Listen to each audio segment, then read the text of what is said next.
Samajwadi Party leader and an accomplice Akhilesh Yadav cries foul. BJP delegation visits the victim's family.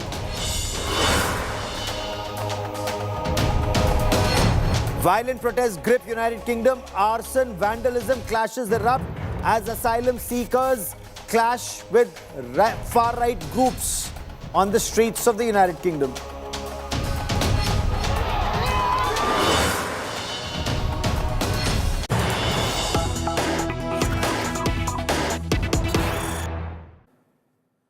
So let me get you the latest developments from the national capital right now. So Sheikh Hasina is at the guest house of the Indian Air Force Base at Hindon on the outskirts of Delhi.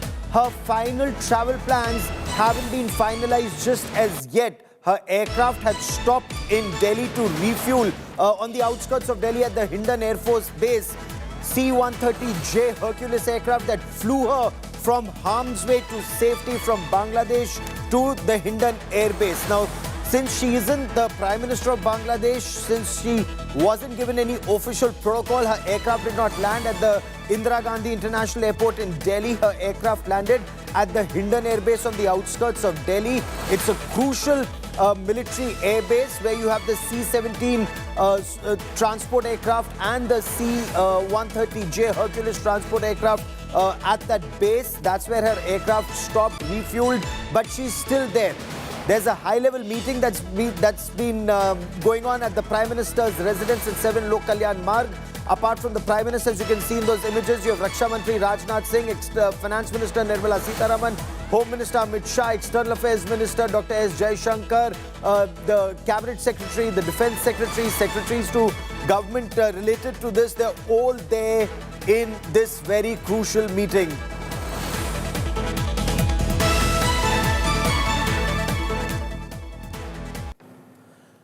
So there were lakhs of protesters on the streets of Bangladesh for the past several days. It started with the quota agitation, but even after the courts there decided on the quota agitation, students remained on the streets, and not just students. When there was firing, by some accounts, more than 300 people have lost their lives in the agitation in Bangladesh. There were others who took to the streets. And then there was a call given, Dhaka Chalo. And from across Bangladesh, lakhs and lakhs marched to the streets of Dhaka. And at one point of time, perhaps even the chief of the army staff or the Bangladesh army realized that they would not be able to save or protect Sheikh Hasina. 300 people had already been killed. Reports from Bangladesh seem to indicate that the army refused to open fire at the protesters after more than 300 had already been killed by security forces. And that's the time that Sheikh Hasina was asked to leave the country, given a sort of safe passage first to the helipad. Just as a helicopter took off, there were thousands and thousands who actually barged into her Gana Bhavan residence, her official residence, and ransacked it. We bring you the day's developments. Bangladesh Prime Minister Sheikh Hasina leaving the capital Dhaka in the face of mass protest, demanding her resignation.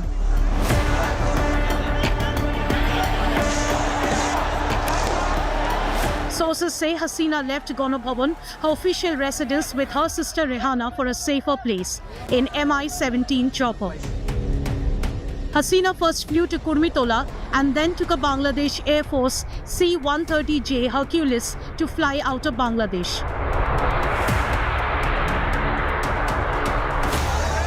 Moments after, celebrations erupted on the streets of Dhaka.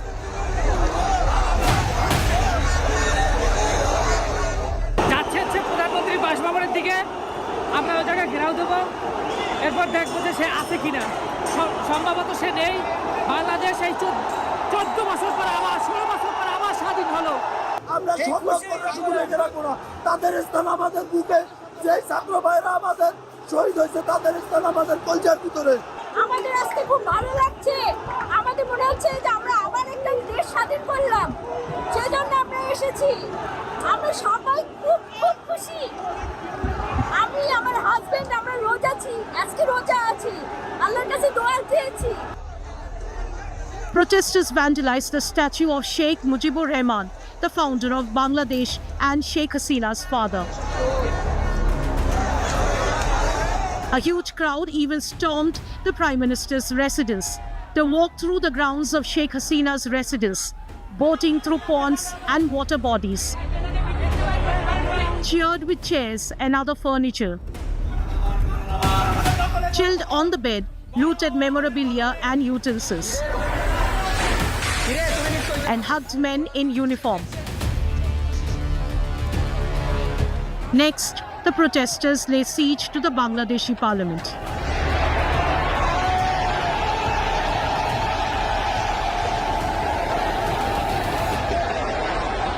Army Chief General Waqar Zaman announced in a television address that with Hasina leaving the country, an interim government would be formed. আমরা এখন মহামান্য রাষ্ট্রপতির কাছে যাব যে এই interim government ফর্মের ব্যাপারে ওনার সাথে আলাপ আলোচনা করে আমরা একটা ইন্টারিম গভর্নমেন্ট ফর্ম করে দেশ পরিচালনা করব। Student activists had called for a march to the capital Dhaka on Monday in defiance of a nationwide curfew to press Hasina to resign. A day after deadly clashes across the country killed nearly 100 people. About 150 people have been killed in protests last month, after student groups demanded scrapping of a controversial quota system in government jobs. Bureau Report, India Today. And there are several questions at this stage. Will the situation escalate or calm down? Is there merit in the contention that radical elements infiltrated a students' movement and the situation could deteriorate in the days and weeks ahead? What's the latest now in Bangladesh? Joining me on this special broadcast, our Ambassador Shamsher Mubin Chaudhry, former Foreign Secretary of Bangladesh. Lieutenant General KJS Dhillon, General Tiny Dhillon is former Director General of India's Defence Intelligence Agency. Also with me is Ambassador Anil Trigunayat, former ambassador who served extensively in Bangladesh. But I quickly want to cut across to India Today's Foreign Affairs Editor Geeta Mohan, joining us with the latest. Geeta, do we know what next with Sheikh Hasina? Is she staying over in India, or was this a pit stop for her to fly to Europe? Well, it was certainly a pit stop, and now we are given to understand that she's going to be here for a while longer, but certainly not a long stay, because they are looking at what her final destination is going to be. And Gaurav, we were discussing it earlier as well. There is a Labour government in the United Kingdom. We'll have to wait and see whether if they'll be giving her clearance or not. And I say this because it comes at a time when UK itself is boiling. There's the immigrant Muslim issue, and then of course there is this entire camp which is anti-Sheikh Hasina, questioning her on her government, governance, human rights questions, so on and so forth. And there's this entire pro-Pakistan, Bangladeshi political establishment within London who also are now trying to stop any move of the government really accepting her request for an asylum. So I suppose that could be one of the reasons why it's taking longer than usual. But this is certainly not her final destination. She's had a dinner. She's here. There have been a lot of call-ons. There have been a lot of important meetings. But we are told that she will be leaving India and moving to London is what is supposedly her final destination, if not So we were told that plan A is London, plan A is United Kingdom, plan B is Finland. Geeta, stay with me and join in at any point of time. Ambassador Chaudhry, what's the situation in Bangladesh right now, sir? Are things shaping up? Are things calmer now? What do you see happen in the near future? Thank you. Thank you for inviting me. Nice to see Geeta and Anil, my good friends from a long time, one journalist and one former Indian diplomat. Let me just correct one thing. You said 150 people have been killed during the students' protest last of the week. Actually, the figures are at least 300. I said 300. My apologies if you heard 150. 300 is what we said. Go on, sir. Yeah, okay. So what is happening now, as you report, that the former Prime Minister is in Delhi. Initially, we understood from your sources, Indian media sources, that she's going to make a short step. But now, as you say, she's staying a little longer. In the meantime, we also heard that the National Security Advisor, Mr. Ajit Doval, has already met her, and maybe other Indian leaders will also meet. And of course, the Gandhi family, which has been close to Sheikh Hasina for a very, very long time. Where she goes is, for us, the main question in Bangladesh is what happens now in Bangladesh. Where do we go from here? Now that an unpopular prime minister has had to leave the country in the face of protests and in the face of other factors. I mean, the police stopped, initially the police started killing the protesters in great numbers and very brutally. Then the student wing of the Awami League resorted to absolute criminal activities against the protesters, beating up women, girls, students, female. They merciless beating of them. So this all then gelled as the government took time for the courts to decide. The government should have moved much earlier. The government took a long time. And I think what was also very what sparked a lot of anger among the new generation, who are youths, 54 years, they're not even born in Bangladesh, was born in 1971, to call them Razakars, or to kind of identify them as children of Razakars. Razakar is a very bad tag that Geeta and Anil would, of course, know. That erupted into a much bigger thing. And then the pent-up anger over the last 10 years of total decay of democracy in Bangladesh, no accountability, unbridled corruption, cronyism, inflation, price rise, the gap between the rich and the poor, and certain things, of course, which over the government had no control, like the Russia's war in Ukraine, which affected our energy supply chain. How much of this is organic and how much of this was orchestrated with outside forces at play is an issue that is being talked about extensively, and I'll come to you for that, Ambassador. But General Dhillon, what does this mean for India, not just at our borders, but for India-Bangladesh relationship in the long run? Thank you, Gaurav. And we have been observing or getting media reports about what's happening in Bangladesh. First, I'll talk about the strategic aspects, and later on we can take it further. See, in our neighborhood, we all got independence together more or less the same time, starting with Afghanistan, Pakistan, Maldives, Sri Lanka, Bangladesh, Myanmar. India has been the pillar of stability over the last 77 years. Whereas every other country in the neighborhood had their brushes with the dictatorship or the democracies or the sham democracies. And that is why we can pat ourselves in spite of our internal fault lines. That is one. Now coming to the strategic implications of what happened today. See, India neighborhood, starting with Afghanistan again, Pakistan, Maldives, Sri Lanka, Myanmar, they all have Chinese influence in a big way. And we can also talk about Nepal for some time. Now, if India is all around surrounded by the countries which are under the influence of China, Bangladesh under Sheikh Hasina was one country which was pro-India and had a democratically elected prime minister and democratic government. Now, with the ouster of Ms. Sheikh Hasina, this country also is going to go under the influence of Jamaat-e-Islami, ISI, Pakistan, and in turn, China. Now, that's not a good sign from the military strategic point of view. We have no immediate military implications, so to say, but the implications are there may be Awami League supporters who will be pressurized in the new regime, and they might cross over towards Indian side as what happened in 1971. The refugee crisis, the asylum seeker crisis might erupt, and in addition, what was happening before Ms. Hasina came to power, the Northeast insurgent groups were giving us safe havens, were given a safe havens in Bangladesh, and with ISI influence increasing, that might also increase, which has That's a very security pertinent implications point for our northeastern states. Before I bring in Ambassador Trigunayat, let me bring in Ambassador Chaudhary from Bangladesh once again. Ambassador, is that an apprehension that Jamaat-e-Islami or radical elements may have ridden piggyback on a student's agitation and popular anger against Sheikh Hasina, and in the days, weeks and months ahead, the situation could take a turn for a worse and Chinese influence could increase in your part of the country, sir? Well, this is all a matter of speculation, and speculations have a 50-50 chance of going wrong or going right.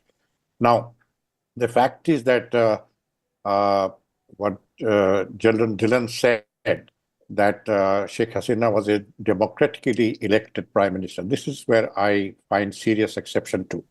The last three elections were seriously rigged. There was no election. There is no opposition in the parliament. No dissent is allowed, plain and simple. She did away with the caretaker government of system, which was a very trusted form of elections in Bangladesh, unique to Bangladesh because we needed it.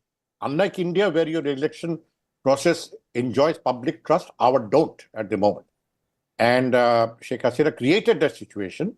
And as a result, we had a total decay of democracy in Bangladesh. So she's not elected. I mean, it was a stolen election for the last three elections. Number one.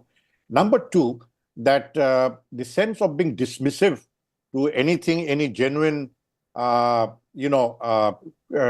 crisis or anything, when the students first wanted reform of the quota system. Now you can see footage of how the police beating up people. Yes. This has led to this. Now, as far as history of Bangladesh-India relationship goes, and I am a former military man myself. I have served in the army for 8 years and then served as a diplomat for 32 years. I am a freedom fighter. I fought in the War of Liberation. I know the ethos that drives our people. We are a fundamentally non-communal, non-fundamental society. This is very deep-rooted in our society. Jamaat-e-Islami never won more than 3% of votes in Bangladesh. No, but we have seen They temples being targeted. We've seen Hindus being killed in Bangladesh. If you had allowed democratic process to continue uninterrupted, then you would see a much, not only a developed Bangladesh, but a developed democratic Bangladesh. So what we had is a developed Bangladesh, but developed undemocratic Bangladesh. And this is where but is there an apprehension? We hope. Let me bring in Ambassador Trigoniyat on the point. Is there an apprehension that Jamaat and fundamentalists and radical elements could now ride piggyback on popular unrest and student movement? And could that spell trouble for India? Well, firstly, it is so good to hear from Ambassador Chaudhary and General Dhillon. Fact is that he knows Bangladesh much better, although I have served in Bangladesh and I have seen at the time when we had a government which was inimical to India's interest, General Ershad's time. And so there are these governments come and go. There were earlier also the Jamaat-e-Islami has been operating there. Pakistani ISI, their influence has been there. China's influence has increased. And even during Sheikh Hasina's time, she has been balancing the interest, trying to take projects and money from both sides and doing it. So there's nothing wrong. I mean, this is the model that we'll have to deal with in our neighborhood. This is going to be there. So I don't see and I'm not really particularly bothered about the China-Pak nexus going there. But my worry right now is that what happens next with the mobocracy versus military? That is the thing that the country today is facing. And I think that is going to be a decisive factor. If the army wishes to continue beyond a point for whatever reason, because of law and order, because of other issues, then we are in for a very different kind of a development in the country. Mostly Bangladeshis will not approve of it. And so therefore, you are looking at a longish, difficult period. On the other hand, if somehow the situation now settles down because people's main demand was removal and resignation of the Sheikh Hasina, which has happened, I think it should calm down the frayed nerves for some time. And there are all these factors that my other co-panelists have mentioned very much prevailed during this, the way the protests were handled, the way the elections happened, the way the opposition has been working, the way the foreign countries have operated. The United States, for one, has been there, which is there. China has been there. Pakistan is there. So there have been interventions by foreign countries as well. But one thing I would like to tell you is that irrespective of the fact whatever happens, the relations with India will continue to be there. Will be a slight blips here and there. Overall, the people of Bangladesh understand we have a cultural connect with Bangladesh, which no other country has. So I think that this is something. Ambassador Chaudhary, two aspects that were raised by your friends in India, General Dhillon and Ambassador Anil Trigoniyat, were one, foreign influence, the games played by the United States, the games played by China. Many commentators are also talking about the role of social media platforms and technology giants, from TikTok to Snapchat to other social media platforms. Would you like to weigh in on this outside interference? You see, these kind of players, as you say, social media, foreign players, etc., can exploit a given situation. But the situation was created by the mishandling of the government itself. I mean, if the government had reacted more accommodatively to the students' demand for reforms of the quota system, none of this would have happened. I mean, the Prime Minister should have called them immediately and talked to them. But by then, police had started killing young students, unarmed students, women were beaten. All kind of rash things were done by the police, and the police are very strong, very politicized. Also, the student league, the Chhatra League, which is the student wing of the Awami League, they were given protection by the police to beat up the protesters. So if this situation happens, that's when those players whom I, as a freedom fighter, don't want to see get involved in Bangladesh, they will take advantage of it. But look, this is not the end of the journey. This is part of the journey.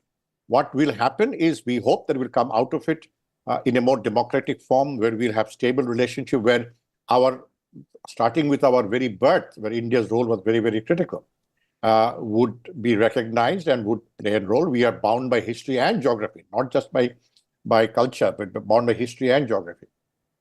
But for that, India also has to act with everybody without, finding an enemy behind every tree. If India works like Indian democracy works very well in India, India should also encourage the working of functioning democracy in Bangladesh and not put all their eggs in one basket. I understand that Sheikh Hasina provided greater comfort to Delhi, undoubtedly. And that's why Delhi was happy with her, which is also understandable. I have written this in a book called 50 Years of Bangladesh-India Relationship, but I said the BNP government made many mistakes in dealing with our issues with India. And in case ISI is encouraged in Bangladesh, that's a cause for concern for India. If Hindus are being massacred, I'm sure you would find that to be a cause for great concern for a good country like Bangladesh yourself, Ambassador. But let me bring in General I have not had any report in our media or with my friends, Hindu friends. I've just spoken to a former minister who was a Hindu, and some others also. They're all feeling quite safe here. Mind you, in this police repression, many Hindu students were beaten mercilessly. Hindu children were also died from police firing. So when you are tagging only one political force with being communal, I mean, this is Sheikh Hasina's government's police which fired at a Hindu family and killed Hindu children. So this is an event, not a pattern. We are basically inherently non-communal. Bangladesh has been Sheikh Hasina's house ransacked, party leaders targeted. There are some reports, of some attempted lynchings or lynchings. We'll wait for more verification on that front. But is there an apprehension that the Jamaat, the ISI, they could start playing a bigger role, forces that are inimical to India? Or as Ambassador Chaudhary says, that India should not look for an enemy behind every tree?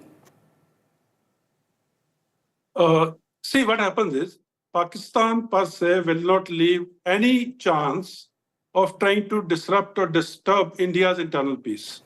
And here the stage is set for it to play. Jamaat-e-Islami has an influence. Jamaat-e-Islami has infiltrated this agitation, so-called student agitation. And Pakistan ISI is very close to Jamaat-e-Islami. We all know that. Now, where I have another concern is, India wants stable neighborhood that's in best interest of both the countries. Bangladesh was progressing very well with a lot of multinational corporations coming and establishing their businesses in Bangladesh, may it be shoe industry, may it be clothes, apparels and other things. And they were supplying these items to areas around in the Southeast Asia and upon Indian subcontinent.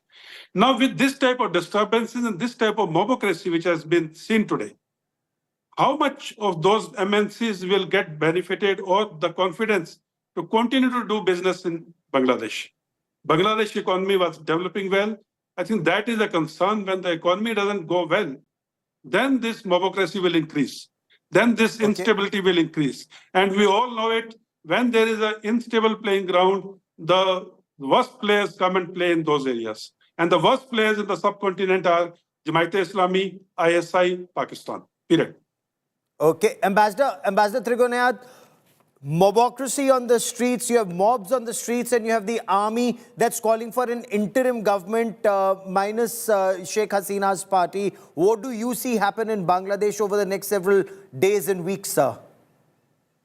Well, I think that the first thing for them is to see to it that the students go back to the university, the people go to their homes, and there is calm on the streets. I think that is the first job of the army, as well as the interim government should be there, so that the normal administration continues in the country. Second is they will have to see that there are free and fair elections that are held within a stipulated time frame.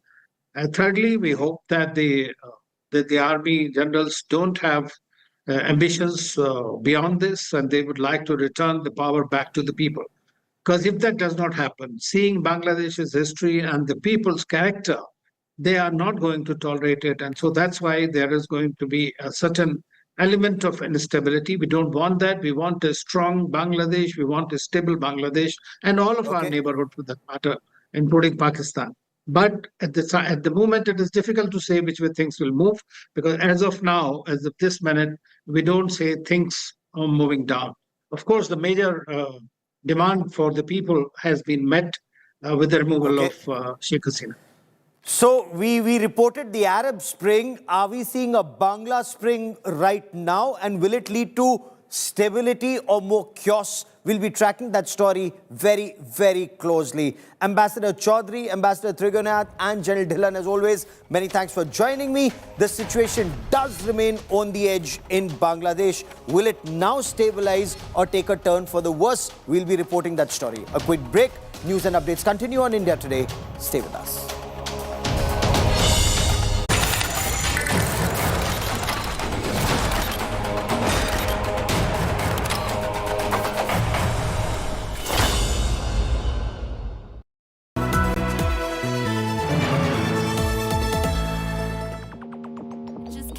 To say hello, I'm so fly. You took a nosedive. Careful when you play on my level. For you it's so. Hey, hello. Motorola Razr 50 Ultra. Flip the script. Hello, Moto. Weather easing up now. Choppers are being used at the spot to help in bringing